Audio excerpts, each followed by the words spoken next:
I hope we're going to have some good conversation today. I think if the timing works out right, left a little time at the end for a question or two. I'm hoping that'll still work out.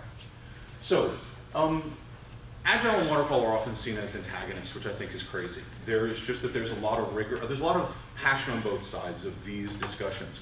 I think that there's times to do an Agile project, and I think there's times to do a Waterfall project. I don't think everything needs agility. The question is, what business problem are you trying to solve?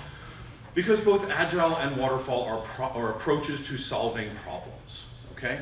So, you've seen the Agile Manifesto. I'm not going to read this to you. By the way, a lot of my slides have a lot of text on them. I don't plan to read everything to you. There are 4 pieces which are in particular tables. That's in the handout that I made available up front, and there's a 4-slide thing that David's going to have on the website for you, which has summaries and things you can take away and use, okay? Because I think it makes it better when you've got concrete stuff. So that having been said, just a point of view here, what if we looked at this and said, yeah, we value individuals' interactions over processes and tools, but how much do we value it over that? In every circumstance? Are there any exceptions to when we don't? What is the right time to have a process and a tool versus the other thing? I just think it's a point of conversation. I actually am a really strong Agilist, so I do go to the left side of this conversation a lot, and I try to go as far to the left, stage left, my left, far to the left as I can, but I'm not trying to pretend that works for everyone in every case. So today with you, I'm trying to share with you some ideas that I think you can just use in waterfall cases. Here's why I think that's a thing, okay? I think that typically, one of the reasons we get such massive requirements bloat at the beginning of a waterfall project is the person who's giving us the requirements, our stakeholders, our customers, are thinking this. And how many times have you sat down with somebody and you're talking with them and they immediately say, all right, how fast are you gonna cut my scope? Or here's this stack of stuff because they know you're gonna cut half of it out and they're hoping they're gonna get the half they need, right? They kind of assume if they throw more at you, they'll at least get more of what they want by the time you cut it. Not realizing you're actually just giving them more chaff and not more wheat. What you want is the wheat, right? You're giving them stuff they gotta filter through. Do you ever sit down with people that way? They're almost daring you to say up front, yeah, I'm gonna cut your scope. Right? Okay. So if we think that's what's going on, how do we help them not do that? How do we help solve that problem? Because we're not going to, right, like Monique was saying, we're not going to talk them out of that behavior. We have to show that we can adapt to that behavior. So I don't think these are controversial ideas. I think you could walk in and have a conversation about these, and in almost any case, and people would say, yeah, I think those make sense, right? We always want to improve the delivery process. Faster delivery is better than slower delivery. Projects benefit from engaged and collaborative stakeholders, and it is important to create business value. There's nothing really controversial about those, okay? We're gonna work from that position to borrow some Agile concepts for your benefit. So, we want to improve the delivery process. How do we do that? Lessons learned, we've all been through them. How many people have found that lessons learned situations more commonly than not, but not necessarily all the time, but at least more commonly than not, turn into a blamestorming session to determine who was at fault? Please raise your hand high just so I can see. Wow, about 2/3 of the room agrees with that statement. So, people are closed, they're not going to have a conversation with you, they're going to try to avoid being the victim in the room, because that is the hunt for the guilty, right? So, it's not very useful. Granted, it may create tribal knowledge, right? Individuals may say, oh yeah, I remember that from that last project, I'm not going to do that again. Or let me see if I can coach the team out of that thing, because I've been there, I've already paid the price to learn that lesson. Maybe we can avoid paying it twice. But what if we do this instead? What if we said, let's have a team self-check. Let's just have the team check in every 2 weeks. How are things going? What's going well? Oh, the DevOps process isn't going great? All right. Oh, Dave can't get security access to the right database consistently, or it's taking him, he's been at it for a week and NetOps isn't helping, right? I'm software background, so I'm talking most about software stuff. If you have a different case, we might have to have a different example, right? But they're talking about the things they need help with, and as project managers, they can, or the team, they can either raise one-off issues to you to see if they can get a roadblock cleared, right? You're probably already on that. But the team as a whole might be saying, you know, X, Y, and Z are happening slowly. What can we do about that? So have 60 minutes on it. The team decides the agenda, not even the agenda. The team brainstorms the ideas. They pick the thing that's most important to them through a simple dot voting kind of process, and they see what they can do about it. And if they need help, they ask for it. Every 2 weeks. Not a real expensive thing, makes a big difference. This is one of those things I said I'm not going to read to you, but I gave it to you for takeaways for later. To give you an intro so I don't do this again later, the problem you're solving, the concepts you're applied, things you can do, and how to say it without mentioning Agile, right? So you can say that. Oh, I see that resonates. All right? Right? Because in a lot of environments, and actually I'm going to ask for a raise of hands again here, if you say that you want to do something in an Agile way, will you encounter significant resistance? Please raise your hand. All the way. Let me just see how much of that is in the room. Okay, all right, and our host is... Yeah, I noticed I didn't use the word retrospective. Don't do that. Okay, you're using concepts... This is why I'm saying, this is again, I was so appreciative that Monique went before, because I think that her concepts are really applicable to this, right? If I'm having a conversation, and Randall, I'm going to borrow you just because you're up front, and I'm going to appreciate you for letting me do that. Saying, if we have a conversation, I want to do a retrospective, you might be resistant to it. But if I said, you know, I have some ideas on how to empower the team and drive decision-making down to the lowest level and really empower the knowledge workers we have. Because remember, we all work with knowledge workers, the definition of which, and I'm borrowing from Deming, so who can argue with that, is someone who knows more about the task that they're doing than you do, right? And the people who manage them. So we have to empower them, and we have to let them run the things. So if I say I think I've got some ways to really do that to enable the team to self-manage, do problem solving, I'm probably not going to have that conflict, right? Because who can argue with those things? Those are good things. And if it doesn't work, you stop doing it, right?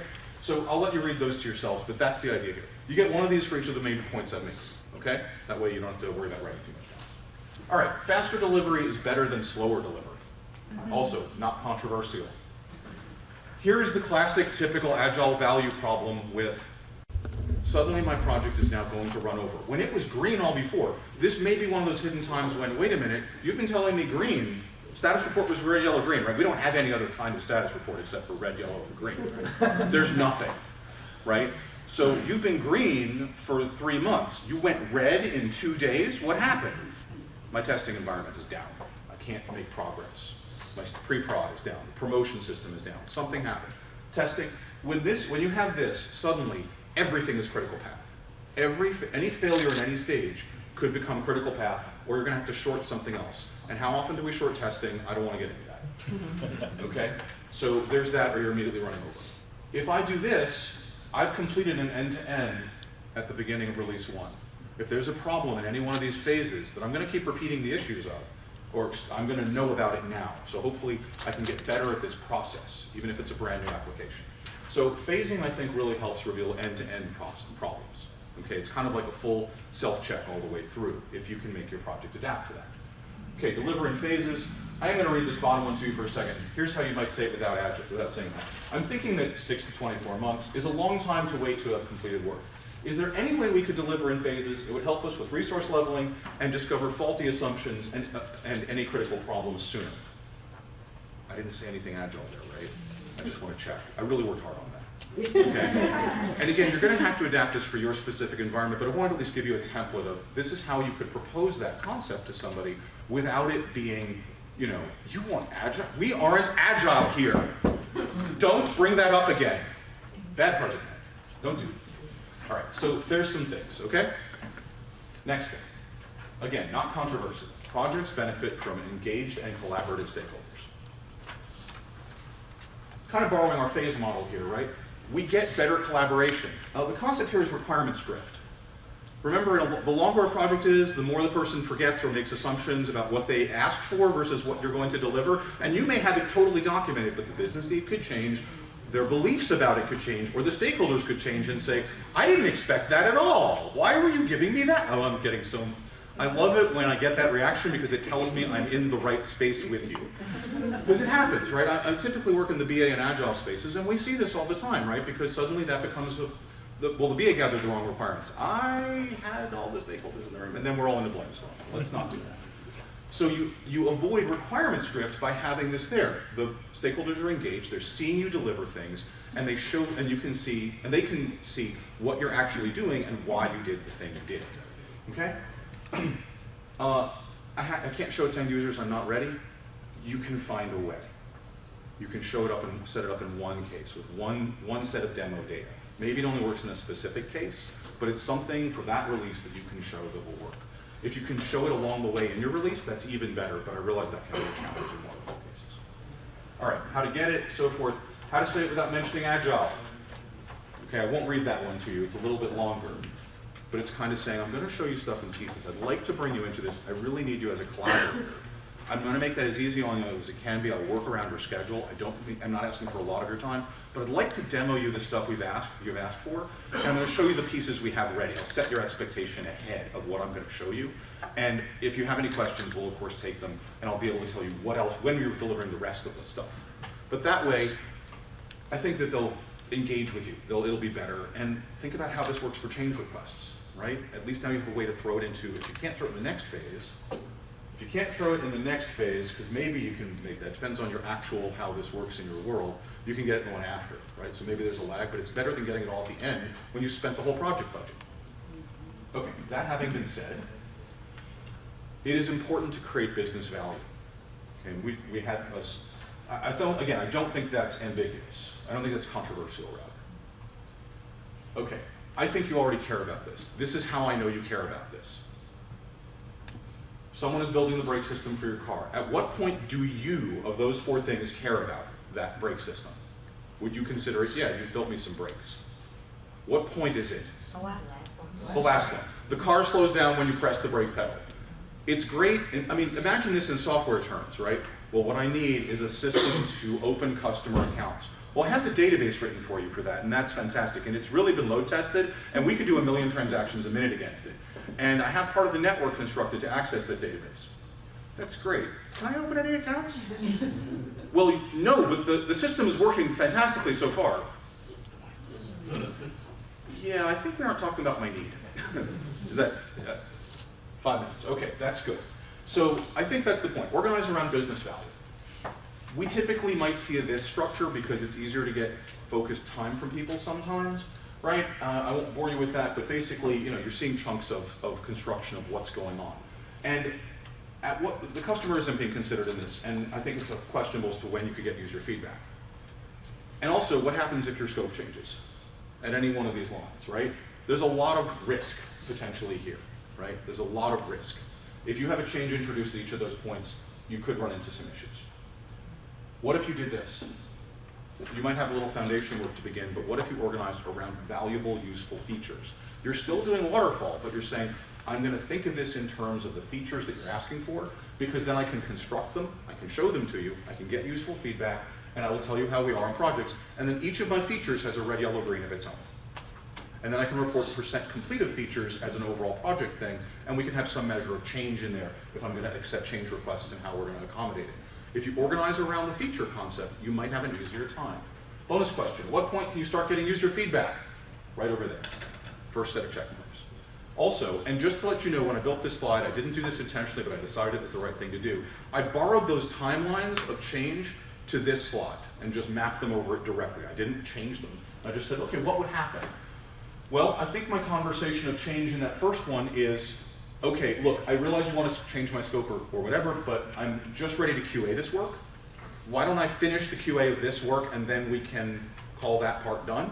I think that's an easier conversation because I'm that far from business value, right? In the second one, I'm fine, sure. We actually just completed we completed our 3rd and 4th features. We've just started work on the 5th and 6th. But you're right, we're not really throwing out a lot of value here. A lot of work was wasted. We can just stop there if you want. We're good. You also could have a conversation that says, let me show you those first 4 features before you decide on the project you want to cover, right? I have working software. They've got requirements. Who's got more business value? Who's got more leg to stand on? And then, of course, at the last spot, it's actually, I could stop here, but it's kind of like the first except a better situation, right? I'm almost completely done. If you give me just a little more time for this team, I can get this QA'd. We'll have completed 6 features, and we can just stop. We're good. Presumably there's more pairs to the right here, but just as an example, that's the thing. So organize around business value, right? Again, takes a little bit of work, a little bit of thinking. There's going to be some more upfront planning, and your team, if they've done waterfall work, may need to think of things as mini waterfalls. Terrible Agile term, never say Agile is mini waterfalls, it's not. But for this purpose, that's not a horrible way to think of it. How would we construct the features? What's the most priority? Which one should we do first? Is there a dependency? How can we decouple the software from things? How can we decouple the connections of stuff and think of it in this way? Okay? So with that, I have had, a little about me. I have a book out on Amazon.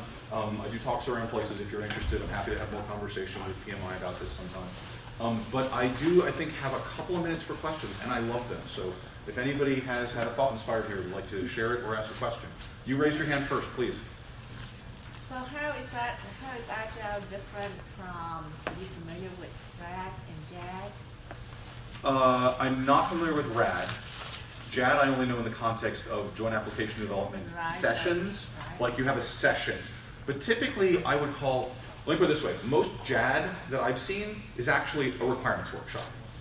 Nobody's doing a little piece of anything at the end of it. So that's where the RAD comes in. So to me, I've always wondered, because with the RAD and the JAD, they go hand in hand, and the RAD is rapid application development in the 90s.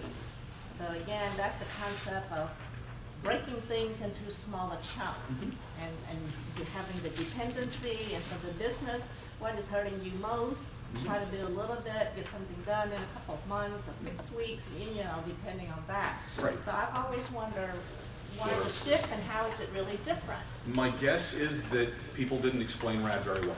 Because the honest truth is, it sounds like it's very similar. The whole idea in Agile is iterative development, building value, learning, learning, kind of changing your plans in alignment with that. I don't know the difference. I don't know RAD well enough to speak to a formal difference there. I'm sorry. I can speak to that a little bit. Let me ask you to, let me pause you just for a second. Oh, go ahead. All right. Go I ahead. can respond to her question. Go ahead. Okay, so with RAD, you still have the QA comes at the end. And with Scrum or with Agile, you'll have a QA person that is, you know, seated right next to the developer. So they're doing test-driven development, working very closely with the QA team so that doesn't all come at the end. Okay, so that's more formal. That's one So thing the that's team different. that I worked with, they actually followed us along the cycle. So the testing was kind of done right along Okay. the way too. So it's always been, I've always been curious to see what's really different. Okay. And then in Agile, Okay, I gotta cut you off. Sorry, go ahead. Sorry. Finish it off and in then we'll take off. Agile, do you think about data modeling up front? Let me take your question Okay. outside. Okay, I'll be happy to, and I'm also going to stick around a little after the whole session is done today. But I'm feeling the hook starting to happen in my head right this very second, and I want to respect that. So, thank you very much, and I'll be available a little. Awesome, man. Thank you so much.